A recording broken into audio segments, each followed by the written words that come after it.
Film की शुरुआत में हमें क्लेयर नाम की एक लड़की को दिखाया जाता है जो एक फार्मास्यूटिकल कंपनी में आई थी। वह यहाँ के एक परीक्षण विषय के रूप में आई थी। उनके साथ और कोई भी कई इस काम में आए थे। टेस्ट सब्जेक्ट का मतलब कि इन लोगों पर उन दवाओं का परीक्षण किया गया था जो अभी तक बाजार में आम लोगों के लॉन्च नहीं की गई थी। ये दवाएं सुरक्षित है या नहीं, इसका निर्णय इन परीक्षण के विषय को लिखकर किया जाता है। हमें बेशक उनकी जान को भी खतरा होता है, लेकिन इस काम के लिए पैसे भी बहुत मिलते हैं। क्लियर ने दवाएं ले ली थी, लेकिन उसे अब भी बहुत चिंता थी कि वह मर ना जाए। इसके बाद सभी परीक्षण विषय को एक घर में लाया गया जो डॉक्टर रोजी उनसे मिलने आई थी। इसमें उन पर एक प्रयोग किया जा रहा था। वह उसने कहती है कि आपको यहाँ 5 दिन तक रखा जाएगा और हर दिन खुराक बढ़ाकर दवाएं दी जाएगी। आखिर दिन आपको 85 मिलीग्राम की दवा दी जाएगी। अगर यह आप सुरक्षित काम करती है तो आपको यहाँ से भेज दिया जाएगा, लेकिन प्रयोग खत्म होने से पहले आप किसी भी कीमत पर इस सुविधा से बाहर नहीं जा सकते। हर कोई दवाई ले लेते हैं और कुछ घंटों के बाद दवाइयाँ रिस्पांस जांचने के लिए उन पर blood pressure test, urine test और ब्लड टेस्ट जैसे कई टेस्ट किए जाते हैं। काफी देर तक कुछ सामान्य, लेकिन कुछ अचानक क्लेयर को उल्टी हो गई। जब वह वॉशरूम जाती है तो उसकी मुलाकात अमीन नाम के लड़के से होती है जो उसे बताता है कि मैं एक मेडिकल स्टूडेंट हूँ और मैं पहले भी इस तरह के प्रयोग हिस्सा रह चुकी हूँ।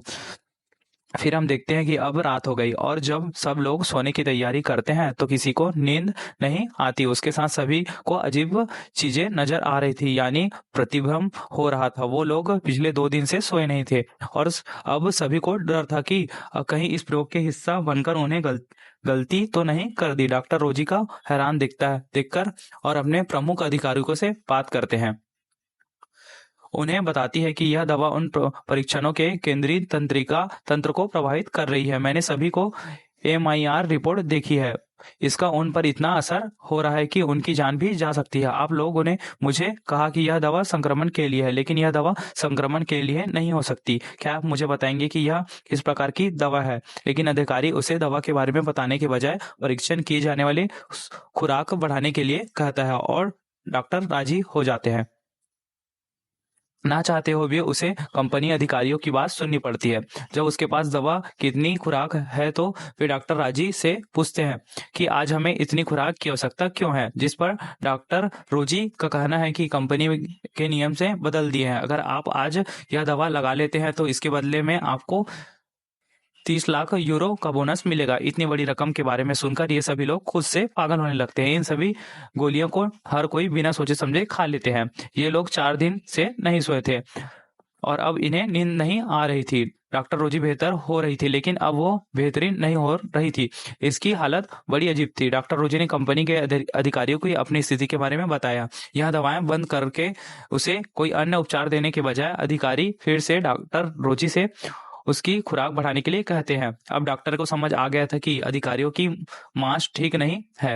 अगर उसी तरह खुराक बढ़ते रहे तो इन लोगों की भी मौत हो जाएगी। डॉक्टर रोजी की पूरी कहानी यहाँ तक के अमीन नाम को मेडिकल छात्र जो वहाँ एक परीक्षण विषय था। डॉक्टर रोजी के जाने के बाद उन्होंने इन लोगों के सभी MIR रिपोर्ट का डाटा ले लिया, अपनी पेन ड्राइव में रख लिया। MIR रिपोर्ट जानने के बाद वह काफी डर गए। उसके दिमाग पर इस दवा का इतना बुरा असर हो रहा था कि ये लोग कोमा में जा सकते थे और उनकी मौत हो सकती थी। जैसे ही अमीन ने इस डेटा को दूसरे पेन ड्राइव में कवर किया, यह खबर कंपनी के अधिकारियों तक पहुंच गई। कंपनी ने बिना समय बर्बाद के 24 घंटे का लॉकडाउन लगा दिया। इधर क्लेयर जो अपने दोस्त से मिलने जाती है, वह उसे देखकर डर गई। क्लेयर की दोस्त, क्योंकि वह सो रही थी, सोने के कारण उसकी आंख, कान और मुंह से खून निकलने लगता है और अंत में वह मर जाती है। ये सभी लोग अब इस सुविधा से भागने की कोशिश करते हैं, लेकिन कोई नहीं बच पाता। यहाँ तक कि रोजी भी दवा में फंस जाती है और मर जाती है। इन लोगों को पहले से ही विश्वास हो गया कि इनकी जान नहीं बचेगी। इसी समय अमीन आता है, इन सभी लोगों से कहता है कि उसने हमारी सारी रिपोर्ट डॉक्टर के सिस्टम से चेक कर ली है।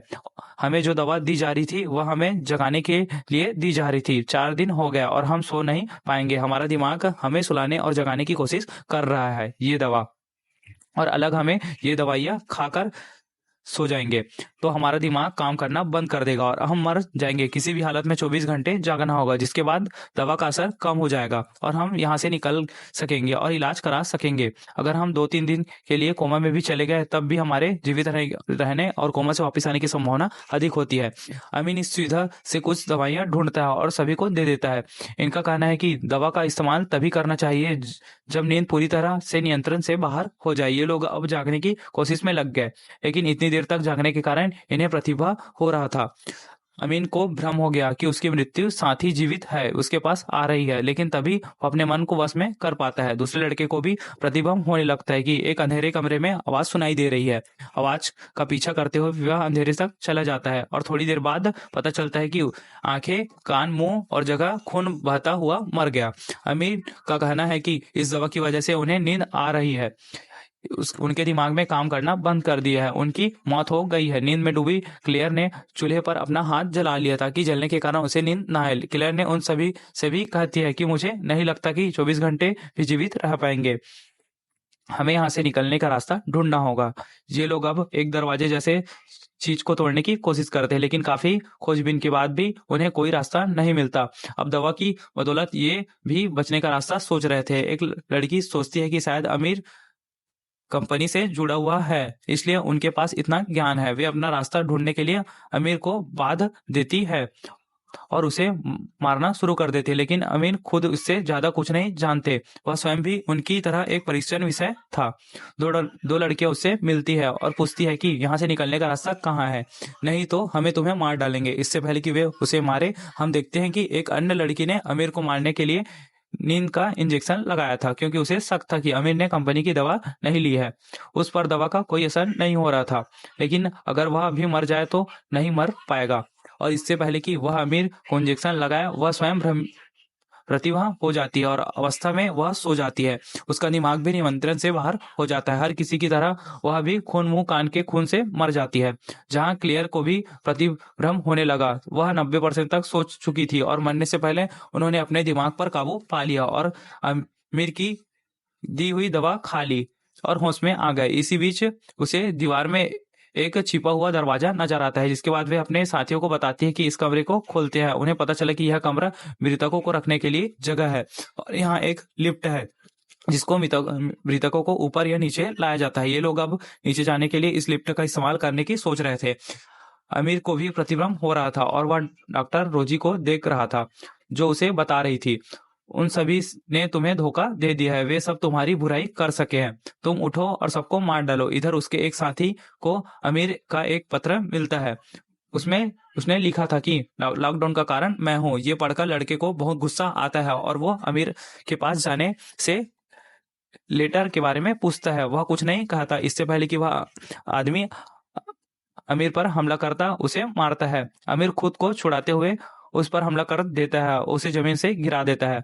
अब ये बात साफ थी कि और ये बात उनकी दूसरी पत्नी ने भी देख ली थी। अमीर भी इन लोगों पर हमला करने लगता है, लेकिन ये दोनों भाग जाते हैं। वह आदमी भागकर उसी कमरे में आता है जिसे ये लोग लिफ्ट समझ रहे थे और जैसे ही उसे बंद करता है तो वहां आग लग जाती है। वह कमरा था जहां शवों का अंतिम संस्कार किया जाता था। शुक्र है कि उसने बाहर निकलने से पहले इस कमरे का दरवाजा बंद कर लिया और आखिरकार वह बच गया। अब कंपनी का 24 घंटा लॉकडाउन पूरा भी हो चुका था।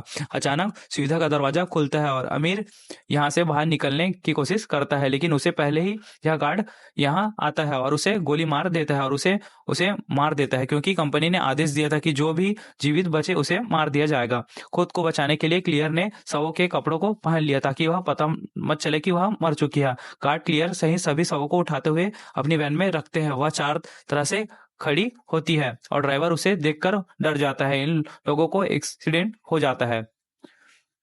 इसमें ड्राइवर की मौत हो गई थी और क्लीनर बच गया था, लेकिन उन दवाइयों की वजह से अब वह कोमा में थी और सड़क पर पड़ी हुई थी। सीन कट जाता है और हमें 4 साल बाद का सीन दिखाया जाता है। खबरों में बताया जा रहा है कि जिस दवा कंपनी ने 7 लोगों पर प्रयोग किया था उस पर 7 लोगों की हत्या का मामला दर्ज हुआ था, जिसका आरोप डॉक्टर रोजी पर लगा था और कंपनी ने आसानी से इस मामले को बंद कर दिया था। आखिरकार सीन में दिखाया गया है कि क्लियर कोमा में से जाग गई। अब वह असली गुनहगार को सजा दिलवाए। देखने के लिए धन्यवाद।